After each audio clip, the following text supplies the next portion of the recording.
Hello, Dave here from Geeky Guys. I've just finished season 3 of The Legend of Vox Machina on Amazon Prime, so I thought I'd come on and have a bit of a word about it.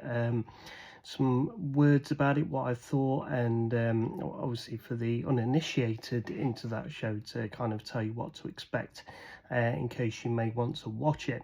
Now, this comes from the world of Critical Role, and the animation is done by Titmouse Incorporated, their animation studio. It's very sort of, I would say, very reminiscent of like 80s cartoons and anime like He-Man and Thundercats, but also elements of like Mysterious Cities of Gold, and then of course it's got a lot of links and similarities to a lot of the modern anime that we've had. Some of the really good shows like Blood of Zeus and the Castlevania anime series as well. They've all been very high quality, very good animation, very good voice acting, very good storytelling, and this is kind of in that same vein. This is basically based on a multi-year D&D Dungeons and Dragons campaign that the cast of the show played and was shown live or slightly after perhaps on the Critical Role YouTube channel, and basically they were approached to make it into a animated series, which obviously they jumped at the chance. And as you would imagine, with where the material's already there, like we have in films and TV series, where it's based on a book or based on a comic series or on a graphic novel or based on like a short story or something like that, usually find that does create good quality with established worlds, established characters. The kind of chemistry doesn't have to be built, it's kind of already there. The people are all on the same page and all aware of what it's all about, what it means, what happens, what direction they want to go, what journeys they want to go on, what story arcs they want to look at and want to explore, and where they want to take each of these characters. So it's a very good way to go about it, and I'm surprised it's not been done before, to be honest, because apart from those, like I said, when you've got based on a book or based on a comic, it's kind of another way of basing it on something which is already existed and already been fleshed out properly and worked on for a long time. Obviously in D&D you've got all these different casts of characters, all these different types, and you know what their powers are, what their trauma history is, what they come from, what they want from life, what they don't want from life, you know, the journey that they want to go on, and that is already of course played out in D&D, where they've got a games master, a dungeon master, who will guide them through a scenario, guide them through a world, and they'll meet different characters, they'll meet enemies and allies and big bads, gods and magic and dragons and all that lot, dodgy flipping horrible beasts but from below. So they kind of flesh all that out in D&D, and they know how their characters work together, how they react to new allies, how they react to an enemy, how they use their powers, how their powers have been developed, how strong they actually are, what their limitations are, and what their ceiling is. You know, how powerful can they be before it won't make sense, it just won't work anymore. So kind of with that already fleshed out, that's a good bit of information to pulled into a series, because that's a lot of the work already done. You know, you've not got people working on building these characters from scratch from the start. You've literally got, right, here's your world, here's your different places in the world, here's all your heroes, here's all your enemies, here's all the gods of that world, here's how the magic works in that world, here's how people travel from place to place in this world, this is the past history of these different places in the world and how they ally together or are enemies with each other. So I think having all that in place is just amazing. It just makes it a bit of a no-brainer really to make either you know, a video game, an animated series, a live action series, a film, whatever you want to do. It'd be really easy because all the information's there. But yeah, this is, as I say, has all been put together by Critical Role and by the cast, the members of Critical Role. that work and play together regularly. It's usually a lot of the same people, so they can watch a lot of their campaigns on YouTube. They're already up there if you did want to have a look and get in that way and kind of understand the characters and how it all works and how that's been transposed from a tabletop campaign into a series. So you can kind of start at that beginning piece if you wanted to and watch those campaigns first with the actual people and then watch the series. An interesting way of doing that, and I might have to do that at some point, actually go back and watch the original campaigns and see how all that worked and how it differed from the animated show. That'd be really interesting to do. But it's set in the world of Exandria, the continent of Exandria. It's a massive world. It's got diverse continents and regions such as Taldori, Wildmount, Issyria. It contains major nations such as the Dwendalian Empire, the Kryn dynasty, the Clovis Concord, and you've got iconic cities as well like Imon, Zadash, Whitestone, vast ocean jungles, Krokaska, deserts like Hjorhas, and magical locations like Feywild, which is like the Fey realm, the fairy realm, which is has a connection to Singorn, which we'll talk about and mention later. But again, as I say, it goes back to that. They've fleshed out this massive world. I mean, it's not just like a little island with a few places on it. It's like a big, wild and wide global continent, basically like looking at a slice of the earth. So they've done a lot of work with that. So in that, there's a lot of stories to tell because you can go to all these different places, meet the people that live in these places, look at the history of all these places, look about what their evolution has been, what they're going to. Is that good? Is that bad? Are the people there good or are they bad? What connections our heroes have to these places and the history that our heroes and their families have with these places. So these are all massive things that you can explore and see in current time and back history and future history. Such a lot you can do with it. So yeah, it's a massive world. In terms of meeting the team, it's a very varied and interesting team. You can kind of see the links to D&D with them all, but yeah, they're all very good and likable and lovable and all have their plus points and negative points, their pros and cons all at the same time. So they're all very interesting, well fleshed out characters. First up, we've got the Elven twins, Vex and Vax. Their longer names are Vexalia and Vaxordan. They originally came from Singorn, that we mentioned earlier, which is connected with the Fey realm. Vex is played by the actress voice actor Laura Bailey. Her power is she's a bow and arrow expert and she can sense the approach of dragons and evil in her mind. That's always useful. The trauma that she had was that her mother passed away when she was young, and basically the father expected a lot of her. Was very hard on her and her brother as well, and basically they ended up walking away from Singorn and trying to find another way to be fulfilled and feel wanted, and it's kind of that rejection thing going on with her and with her brother as well, as who we said is Vaxordan, played by Liam O'Brien, and he's a dagger expert. He's very quick. He's a former member of the Strangers' Take, which is like a guild of thieves that him and his sister were both part of.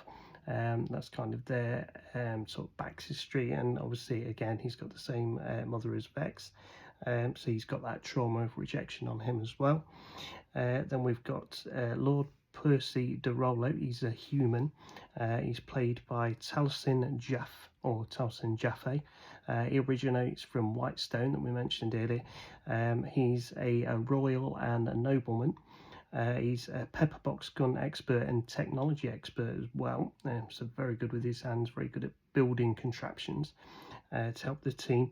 His trauma was that his parents were brutally murdered in Whitestone, which I said was a royal noble family there, been there for years, and they were killed by the Briarwoods, which is a married evil partnership couple. At least one of them's very vampiric, and he's got a very nasty, horrible, evil, awful weapon, which is very, very, very nasty.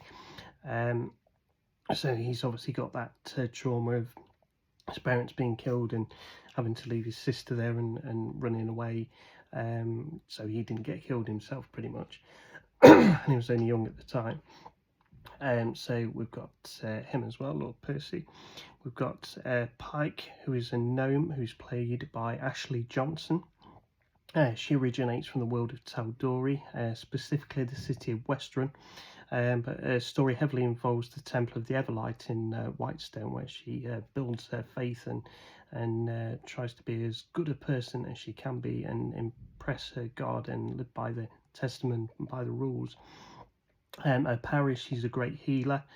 She uses the Everlight, the connection to her God. It doesn't always work. She hasn't got fully got the hang of it, which always really annoys her. And she's best buddies with Grog, who we'll mention later. We've also got the bear. Every team needs a bear, the big animal, the big muscle of the team. He's played by Matthew Mercer, and the bear's called Trinket.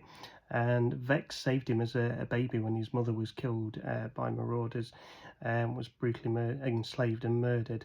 And he's now like the faithful, loyal, strong arm of the team. We've got Keyleth, played by Marisha Ray, who is a half-elf druid from the Arashari tribe in Zephyr.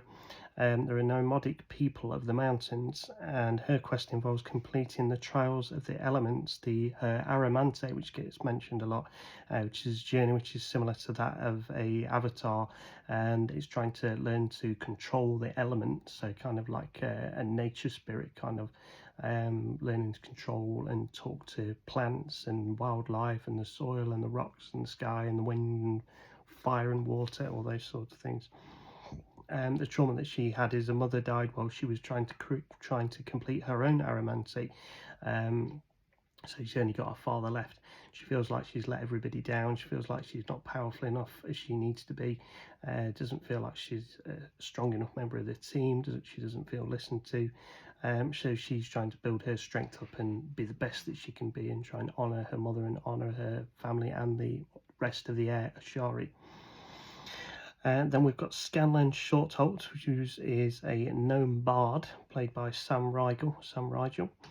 He's from Tal'Dorei as well, and he's known for his musical talent.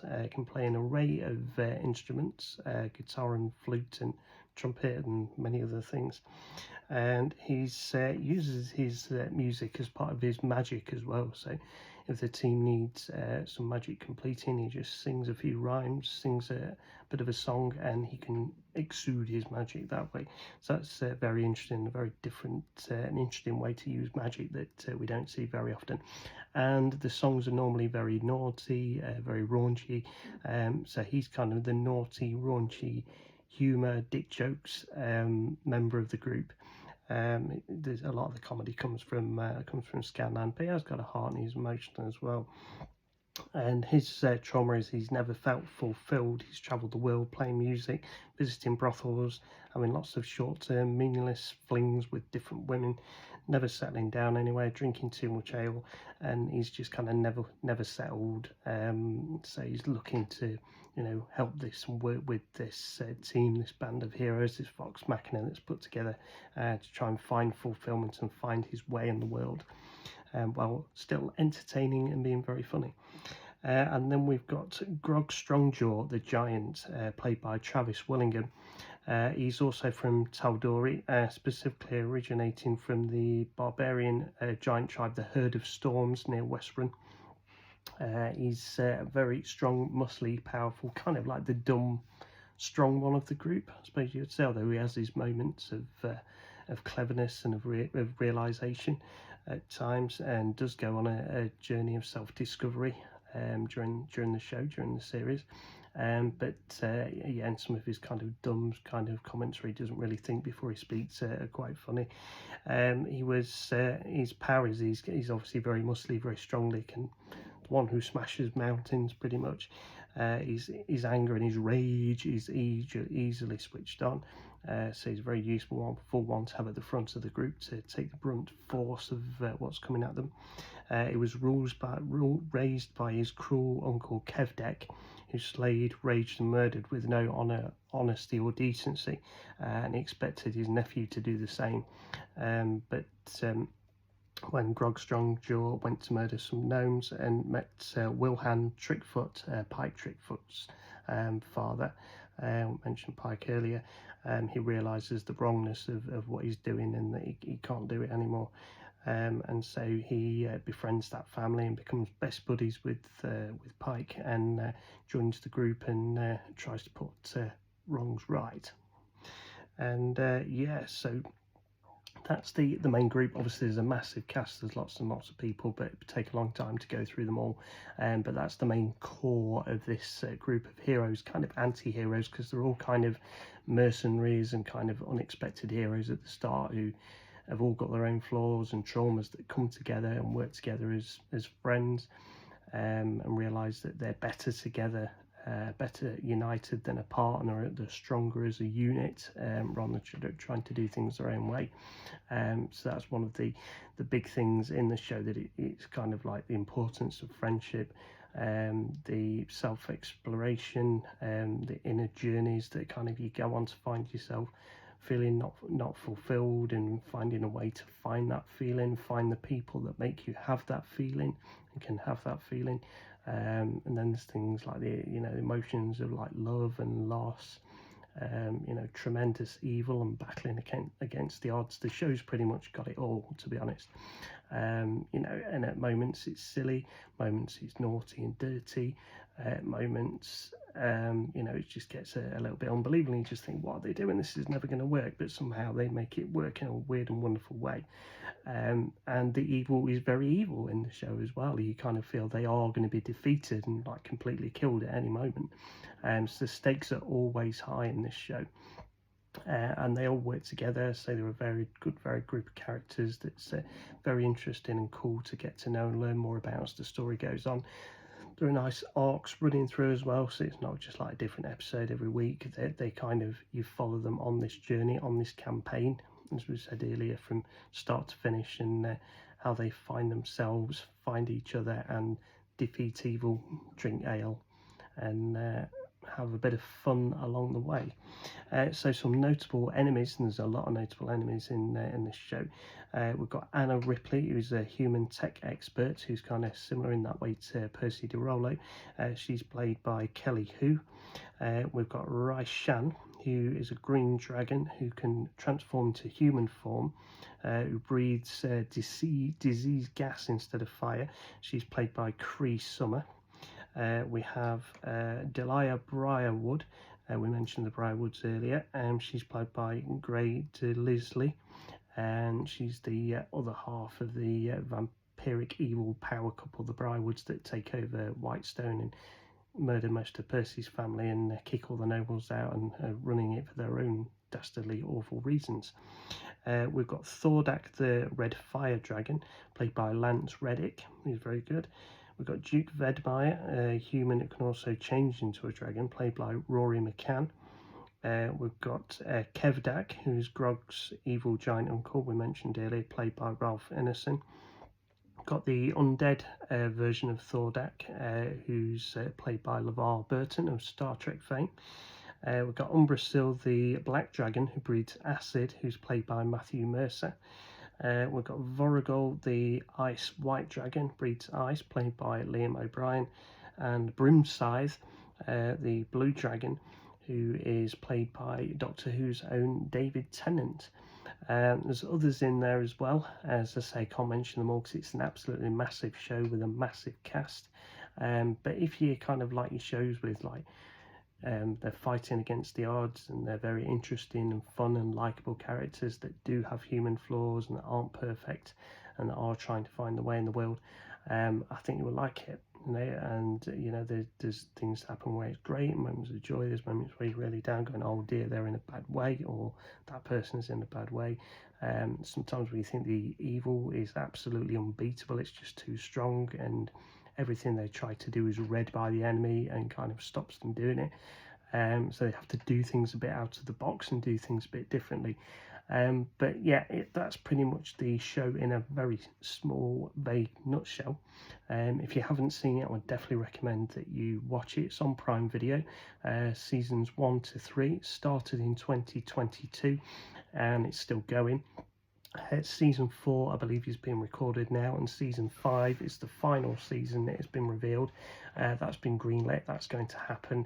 And in the meantime, while The Legend of Vox Machina is off the air, we've also got another show by the same people, by a lot of the same cast, with some new new friends in there, called The Mighty Nine, which started last month, end of November on Prime. So if you have been watching Vox Machina like me and you're missing that hit, you can go watch Mighty Nine. And although it's a different show, it's a lot of the same people, and it does have links to the old show. I believe it is set on Exandria, it is set on the same continent, so there are going to be crossovers and nodbacks and Easter eggs, I would imagine, along the way, that connect the two together. So you obviously can watch that while we're waiting for season 4.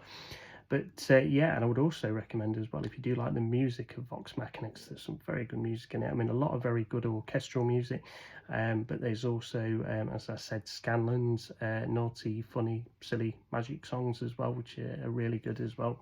It's on Apple Music from what I've seen. You can get the LPs, you can get season 1, 2 and 3 soundtracks on record, on vinyl, for your record player if you've got one.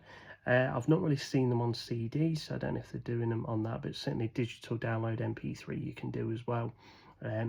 Get the odd bits of them on YouTube as well. Definitely recommend giving all those a listen. They're good fun, and some of them are pretty good songs, some good emotional, decent songs in there as well. So yeah, give those a listen. Let us know what you thought yourself of Vox Machina. If there's anything that I should have mentioned that I didn't. Any news you have about it that we haven't mentioned yet. Any of your thoughts and feelings about it, of course, drop them down in the comments. Or yeah, come and see us on our social platforms. We're on all the usual ones: Facebook, Twitter, obviously now X, Instagram. We've got Threads, and we've got pretty much all of them. Run all of them anyway. So yeah, send us a message on those if you'd like to, and obviously don't forget to like and subscribe, and obviously watch out for our longer form videos with me, Mr. P and Jethro, where we talk about everything, up, down, left, right and everywhere of the geek sphere, pretty much everything, a little bit of science, the occasional celebrity interview, and the odd technology discussion as well. So yeah, give those a watch as well. Let us know what you think, and I'll catch you on the next video.